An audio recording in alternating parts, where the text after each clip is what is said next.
तो लीजिए दोस्तों, नीतीश के सीएम बनने के चंद दिन बाद ही एनडीए में एक के बाद एक इस्तीफे। हिले कुशवाहा संभालना मुश्किल, एक गलती खत्म हो गया सब कुछ। बताएंगे आपको सब कुछ। आप द राजनीति का विशेष सेगमेंट देख रहे हैं, मैं हूं आपके साथ यासूब रसा। दोस्तों, अभी नई सरकार बने कुछ ही तो दिन हुए हैं। इधर एनडीए के घटक दल, उसमें इस्तीफों की बारिश होने लगी है, एक के बाद एक इस्तीफे। परिणाम आते ही एनडीए घटक दलों के बुरे दिन, काले दिन शुरू हो गए।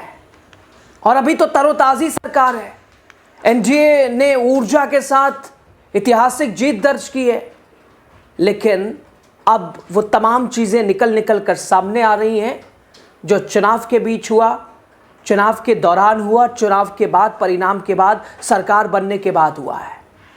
दोस्तों, परिवारवाद पर ज्ञान देने वाले बीजेपी एनडीए के नेता अब खुद उसी रास्ते पे हैं और ये इस्तीफे भी उसी की कहानी है। खुद उपेंद्र कुशवाहा, राज्यसभा सांसद, पत्नी को विधायक बना दिया, उधर बेटे को मंत्री, न चुनाव लड़े न कुछ, सीधे पंचायती राज विभाग वो जिम्मा थोप दिया कि लो भाई मंत्री पद संभालो।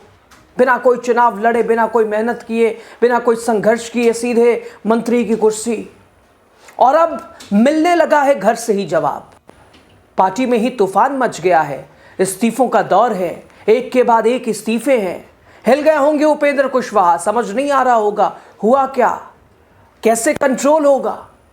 लोग कह रहे हैं कि जाइए बनाइए बेटे को मंत्री, घर से ही चलाइए पार्टी। भाई हम सब की क्या ज़रूरत है, आखिर हुआ क्या है दोस्तों, आपको सब कुछ बताएंगे, लास्ट तक बने रहिए।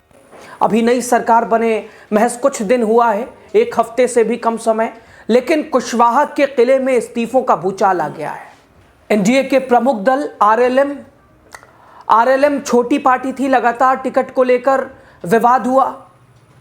उपेंद्र कुशवाहा की भी ख्वाहिश थी 10 से 12 सीटें मिले, लेकिन उन्हें 6 सीटें दी गई।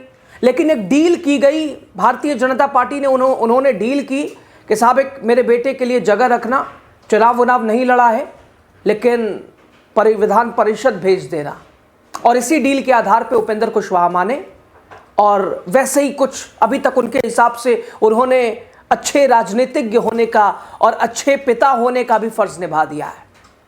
अब इस सरकार के बनते ही, उधर उनके बेटे का पदभार संभालते ही, इधर उपेंद्र कुशवाहा के सपने देखते और दिखाते ही उनके ही पार्टी में विवाद, उनके ही पार्टी में तूफान खड़ा हुआ है। पार्टी के राष्ट्रीय उपाध्यक्ष और इसके अलावा कई बड़े नेताओं ने अचानक उपेंद्र कुशवाहा साहब को भेज दिया है लेटर, हो गया चलाइए, परिवार को ही बनाइए, इन्हीं से पार्टी चलेगी, हमारी क्या ज़रूरत है।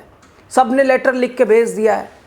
दोस्तों, ये नेता साफ तौर पर पार्टी की उपेक्षा और सबसे अहम परिवारवाद के आरोप को लेकर बुरी तरह से नाराज है, गुस्से में है कि भाई हम मेहनत कर रहे हैं, हमें कोई पूछने वाला नहीं है, और रातों रात देख लो क्या होता है, पता भी नहीं कि क्या होना है।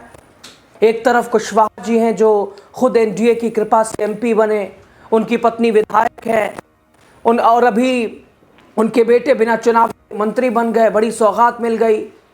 और दूसरी तरफ पार्टी के वो ज़मीनी कार्यकर्ता जो कई सालों से दिन रात मेहनत करते हैं, लेकिन उन्हें मिला क्या, और उन्हें निराशा मिली, उन्हें उपेक्षा मिली, और आज उपेंद्र कुशवाहा के सामने सब कुछ है। नई सरकार के गठन के चंद रोज बाद ही एनडीए के इस घटक दल को जबरदस्त झटका लगा है।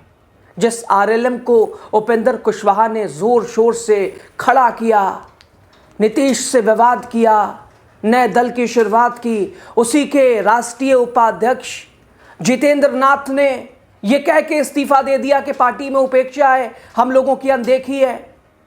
इसके अलावा प्रदेश महासचिव समेत कई अहम नेताओं ने एक साथ पार्टी से किनारा कर लिया है। इस्तीफा देने वालों में प्रभारी प्रदेश अध्यक्ष मदन चौधरी, प्रमोद यादव, इसके अलावा राजेश रंजन, ये बड़े नेता, इनके नाम शामिल हैं। और सबसे चिंता इस बात को लेकर हो रही है कि आरएलएम के राष्ट्रीय उपाध्यक्ष जितेंद्र नाथ का पार्टी छोड़ना, ये उपेंद्र कुशवाहा के लिए व्यक्तिगत तौर पर भी बहुत बड़ा झटका है।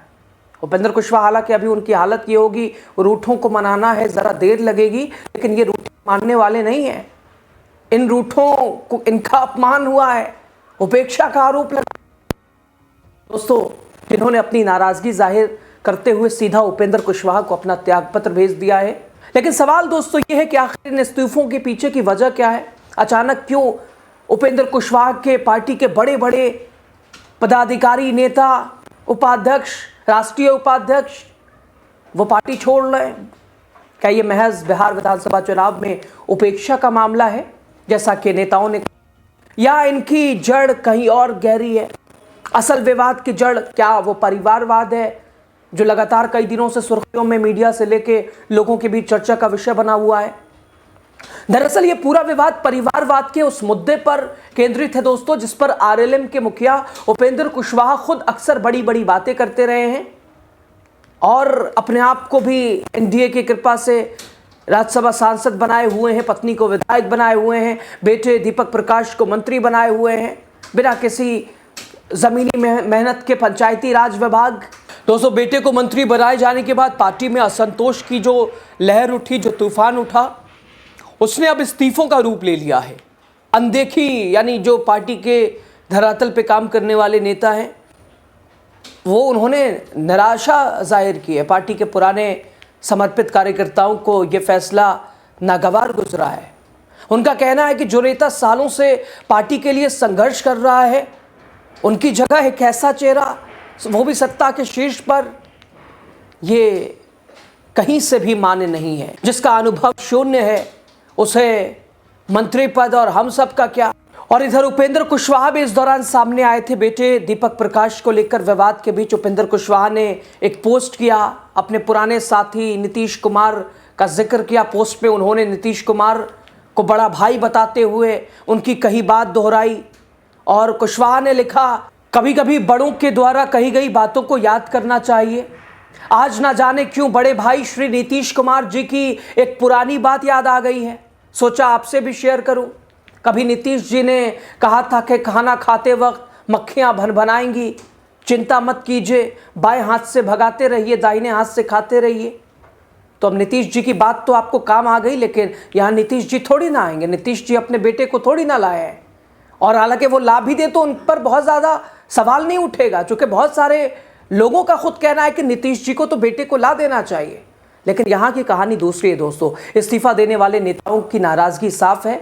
राष्ट्रीय उपाध्यक्ष जितेंद्र नाथ हों या प्रभारी प्रदेश अध्यक्षों की तिकड़ी, जिसमें मदन चौधरी, प्रमोद यादव, राजेश रंजन, इन सभी ने पार्टी में अपनी उपेक्षा और सिद्धांतों से समझौता किए जाने पर तीखी प्रतिक्रिया दी है और सामने एक लेटर रख दिया है। कुछ नेताओं की नाराजगी शेखपुरा विधानसभा कमेटी को भंग करने को लेकर भी है। हाल ही में उपेंद्र कुशवाहा ने शेखपुरा विधानसभा कमेटी को भंग किया है, अभी 2 दिन पहले ही। इससे भी बहुत सारे नेता नाराज हैं और इन नेताओं का सामूहिक इस्तीफा इस बात का स्पष्ट संकेत है कि पार्टी के अंदर एक बड़ा हिस्सा, एक बड़ा वर्ग नेतृत्व के फैसलों से असहमत है।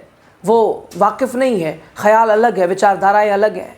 खैर, देखना होगा कि उपेंद्र कुशवाहा इस पार्टी के तूफान को कैसे शांत करते हैं और एनडीए के अंदर विवाद ये और क्या खुल कर सामने आएगा। अभी तो सरकार बने 1 हफ्ते का भी समय नहीं हुआ है और क्या ऐसे ही छोटे छोटे दल, वो चिराग के भी अपने लक्ष्य हैं, उधर जीतन राम मांझी के अपने टारगेट हैं, इस बार तो बेटा भी शायद नहीं है, और इधर अब उपेंद्र कुशवाहा क्या अपनी नीति बदलेंगे या ऐसे ही मक्खियों को भगाते रहेंगे नीतीश कुमार की बात को याद करते हुए। और ये जो अपने उनके घर के साथी हैं, ये अपने संगठन के साथी हैं, ये तो अब चल दिए परदेश, अब इन्हें बुलाते रहो। इसका खामियाजा तो भुगतना पड़ेगा। एक बात है दोस्तों, बिहार की राजनीति में ये इस्तीफों का दौर एनडीए के लिए शुभ संकेत नहीं है, एनडीए के लिए अच्छी खबर नहीं है और इसका परिणाम आने वाले समय में भी उपेंद्र कुशवाहा के साथ साथ एनडीए को भी भुगतना पड़ सकता है। खबर पे आपकी राय ज़्यादा ज़रूरी है दोस्तों। शुक्रिया।